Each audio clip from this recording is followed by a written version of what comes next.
नमस्कार.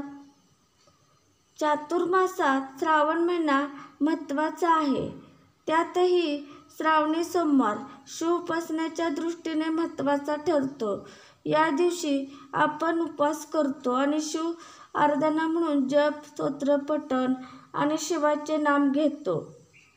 श्रावणी सोमवारी शिवामूठ वाहनाचीही आपल्याकडे प्रगत आहे. त्याबरोबर पांढरे फूल आणि बेलाचे पान देखील आपण आठवणीने वाहतो.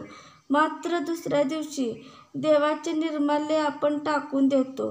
बेलपत्राच्या बाबतीत मात्र आपल्याला एक उपाय करायचा आहे. देवाला एकदा वाहिलेले फूल, पान पूर्ण वापरण्यात आणले जात नाही. मात्र बेलपत्र त्यास अपवाद आहे.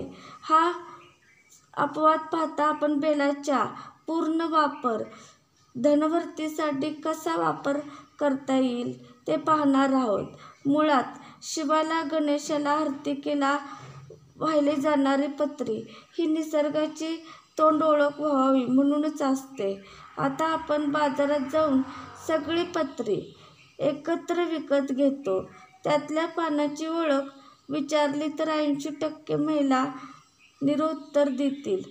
आपले सण, उत्सव, संस्कृतीच्या निमित्ताने आपण या गोष्टीची खोलवर माहिती घेतली पाहिजे. सुदैवाने बेलाचे पान ओळखणे अवघड नाहीये. हे त्रिदल म्हणजे मानवी भावनेतील सत्व, रज, तम यांचे प्रतीक आहे. हे त्रिदल भगवान शिवाला अर्पण करून शरणागती घ्यावी असे शास्त्रात सांगते. त्यानुसार बेलाच्या संबंधित उपाय अवश्य करा. धनवृद्धीसाठी उपाय. यंदा श्रावणी सोमवारी शिव मंदिरात गेल्यावर भगवान शिवाला बेल वाहण्याआधी बेलाच्या तिन्ही पानावर प्रत्येक ओम नमः शिवाय लिहा. ते पान महादेवाला अर्पण करा. महादेवाचा श्लोक, मंत्र भक्तिभावाने म्हणा. अगदीच काही पाठ नसेल तर ओम नमः शिवाय 11 वेळा म्हणा. नंतर ते पान उचलून आपल्या तिजोरीजवळ न्या.